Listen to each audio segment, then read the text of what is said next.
Rasanya sampai matahari terbenam. Ada beberapa daerah yang terbenamnya matahari itu tidak wajar. Sampai misalnya siangnya itu 22 jam. Atau kebalikannya, nggak ada matahari terbit, nggak ada matahari tenggelam, kayak di kutub. Sehingga saya berkali-kali bilang, ulama Indonesia itu kenapa alim, itu ya di antara faktornya itu ada unsur kebetulan. Sehingga dia katakan hoax. Coba kalau kamu jadi ulama di kutub, terus cerita, baca takrib di sana. Awal waktu sholat subuh itu dimulai dari Tulu'ul Fajri Shodiq sampai terbitnya matahari. Orang kutub mesti tertawa-tawa, mataharinya mana bah? Gitu. Waktu zuhur adalah ketika matahari agak tergelincir ke arah barat dari garis tengah. Wah, yang bener aja. Nggak ada matahari kok semua ukurannya matahari. Sehingga dalam ilmu falak astronomi diterangkan daerah yang enggak dilewati khotul istiwa, kalau dalam bahasa Indonesia disebut katul istiwa, itu sebenarnya dari ilmu falak Arab, itu namanya khotul istiwa. Khotun itu garis, istiwa itu garis tengah. Khotul istiwa terus jadi bahasa Indonesia katul istiwa. Kayaknya tidak mungkin lah orang Indonesia pertama ahli falak, mesti yang ahli dulu itu orang Arab karena ilmunya dari Arab.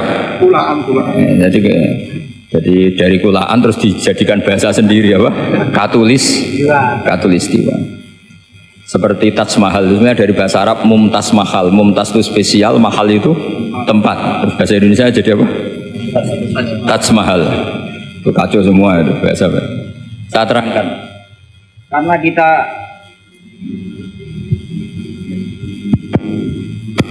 Karena kita ngaji di Indonesia, kebetulan Indonesia termasuk daerah yang dilewati apa? Katulistiwa. Sehingga waktu kita normal, trennya ya 12 sama berapa? 12. Nanti ada masalah itu misalnya kamu tadi di kutub, lalu puasanya gimana? Apa dikonversi, tetap polanya 16 jam, terus konversi per antar sholat itu kira-kira berapa apa? Jam? Taruh saja misalnya kamu sudah zuhur jam 12, ya trennya asarnya ya jam 3. Kan nggak mungkin habis zuhur jam 12, asarnya jam 1. Karena polanya tafawutnya antara zuhur dan apa? Asar itu 3 jam. Setelah zuhur sama asar sama maghrib polanya juga 3 jam. Maka yang seperti ini mau tidak mau harus ada pengecualian. Ketika Rasulullah misalnya ngendikan waktu asar itu khina yakunu dhillus syai' mislahu terus waqalilan misalnya. Waktu asar dimulai apa? Dhillus syai' mislahu. Jadi kalau sesuatu 1 meter bayangannya 1 meter. Lah pas lebih sedikit itu berarti sudah waktu asar, kan gitu ukuran dulu kan nggak pakai jam. Ya. Terus habisnya waktu asar setelah matahari terbenam. Tentu dawuhnya Nabi seperti itu, momentumnya di mana? Di daerah yang dilewati khotul istiwa. Karena yang tidak dilewati khotul istiwa tidak ngalami ada matahari terbit, terbenam dan zawalus samsi.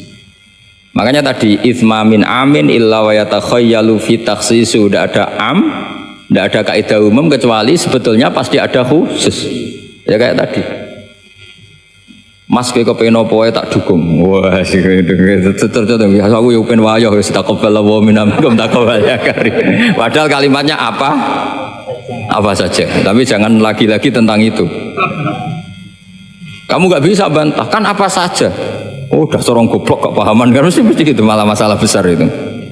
Sehingga di Quran itu selalu ada seperti itu. Misalnya ya sama lah, misalnya nikahi perempuan siapa saja yang kamu cintai.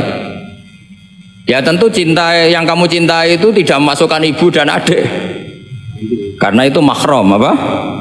Pasti ada, orang pasti paham. Boleh menikahi perempuan siapa saja yang kamu cintai, asal muslimah, asal sholat.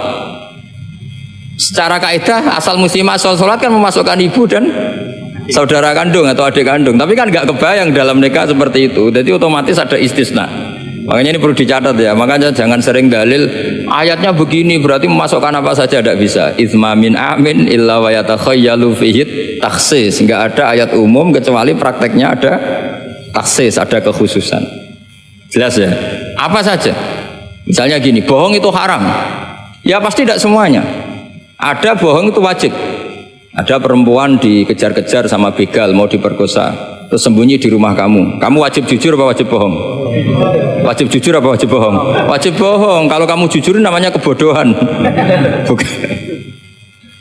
Pak, cawe itu mau ning ndi? Monggo teng mriki kula dudono. Itu tidak jujur, itu goblok gitu. Ya ingat ya kaidahnya itma min amin illa wa yatakhayyalu fihi takhsis. Sudah itu aja dihafalkan, nanti sudah pinter sendiri itu. Sudah itu aja.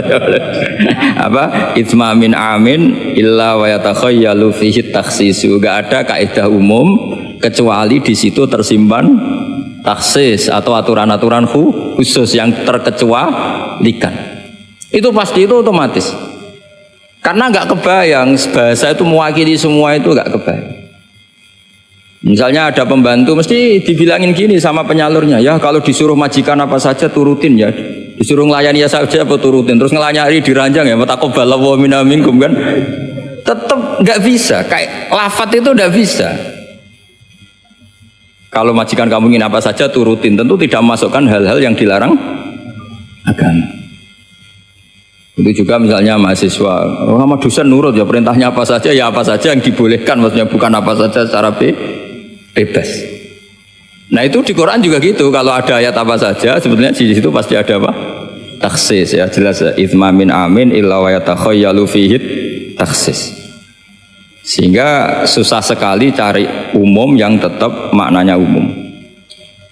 Sekarang misalnya pertanyaannya lagi, ini ada beberapa kaidah. Qad yaqa'u tabyinu muttasilan nahwu minal fajr ba'da qawli al khaitul abyadu minal khaitil aswad. Ini lebih susah lagi. Lebih susahnya gini. Di Quran itu ada beberapa lafaz yang maknanya itu tidak semestinya. Saya ulang lagi, di Quran itu ada beberapa lafaz yang maknanya itu dari awal tidak semestinya. Nah, tidak semestinya ini oleh ulama ahli sastra Arab, ahli balaghah kalau dalam bahasa Arab disebut tasbih. Apa? Tasbih. Jadi kalau orang Arab sebetulnya ya sama, orang Arab, orang Indonesia sama dalam apa? Pemaparan sama. Kalau Zaid itu agak ganteng, agak yang gantengnya agak. Itu orang Arab bilang itu Zaidun kal qamar. Zaid itu ibarat rembulan. Tapi kalau ganteng sekali dan susah ditandingi, itu orang Arab akan bilang Zaidun qamarun. Zaid itu rembulan. Sehingga dalam kitab-kitab madaih, kitab-kitab yang memuji Nabi itu disebut anta samsun, anta badrun. Engkau ibarat matahari, engkau ibarat rembulan. Itu adat tasbihnya kata seperti dibuang. Apa kata seperti dibuang? Sama di Indonesia juga sama. Kalau orang ahli orasi ilmiah yang ketika orasi itu kendel sekali, apalagi zaman revolusi, ketika ada orasi yang menggelegar disebut singa podium. Tidak seperti singa tapi langsung dikatakan singa podium. Itu ada tasbih, namanya dalam bahasa Arab disebut apa? Tasbih. Nah problemnya ada beberapa ayat yang dari awal Allah menggunakan itu tidak untuk makna semestinya, tapi untuk apa? Tasbih. Tasbih itu ya tadi hanya menyerupakan, berhubung sesuatunya detail, adat tasbih, kata seperti itu dibuang. Misalnya gini, inna min azwajikum wa auladikum aduwwal lakum. Istri kamu, anak kamu itu musuh kamu. Oh, itu kan ngeri, masa anak sama istri dikatakan musuh? Nah, tentu itu ada proporsinya. Ketika anak istri kita tidak menopang kesalehan kita, tidak menopang ketaatan kita, maka perilakunya sebagaimana musuh.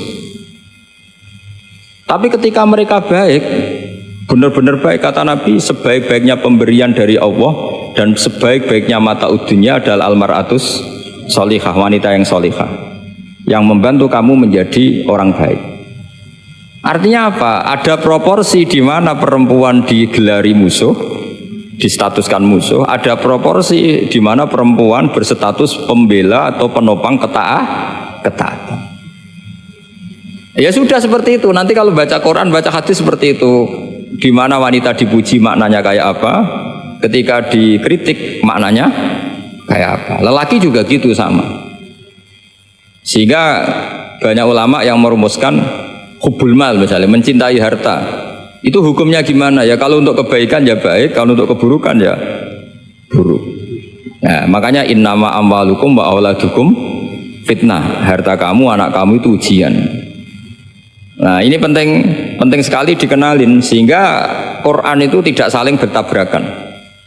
Ya, Quran itu tidak saling bertabrakan. Di ayat ini perempuan dipuji, di ayat ini perempuan dikritik. Misalnya tadi inna min azwajikum wa auladikum aduwal lakum, tapi ada ayat fassolihatu qanitatun hafidhatul lil ghaibi bima hafidha. Perempuan itu luar biasa, penjaga kedamaian, penjaga kehormatan, itu luar biasa dipuji.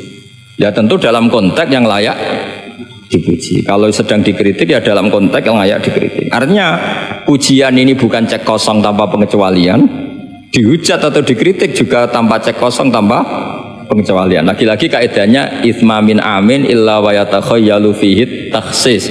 Tidak ada lafaz umum kecuali di situ terbayang ada kekhususan. Ya jelas ya. Jadi nah kemudian kekhususan itu gimana? Kalau dalam ilmu fikih disebut menghilangkan masodak. Masodak itu pokoknya ini tak pakai bahasa asli ya, biar nanti habis ngaji itu keren. Ini pasti pakai bahasa asli yang di usul fikih. Masodak itu satu nama yang mencakup sesuai kriteria definitif lah kalau dalam bahasa inteleknya. Misalnya gini, ini coba pegangin. Ini yang dikatakan tangan ini sampai ini kan, ini semuanya tangan. Nah ini namanya mujmal. Kata Rasulullah misalnya kalau kamu wudu, basuhlah tangan kamu. Tapi secara sanad kita sampai Rasulullah basuh tangan itu sampai sini saja. Ya kan? Itu di bab wudu sampai siku saja. Tapi sikunya terbasuh loh ya. Jelas ya. Padahal ini juga tangan. Tapi di bab qat'u yadis sarik, di bab memotong tangannya pencuri, wasariqu wasariqatu faqta'u aydiyahuma. Orang kalau mencuri dalam ajaran Islam atau negara Islam dipotong tangan. Segini apa hanya segini? Sampai gelang kaki apa mata apa ini namanya? Pergelangan apa sampai sini? Pergelangan. Padahal kalimatnya ya faqta'u aydiyahuma, maka potonglah tangannya. Tapi ternyata di bab potong tangannya pencuri di negara Islam hanya pergelangan, tapi di wudu sampai siku. Lalu kalau mau tanya ukurannya apa Gus? Ya itu ukurannya ngaji tadi. Ya ukurannya ngaji memang nggak bisa dijelaskan.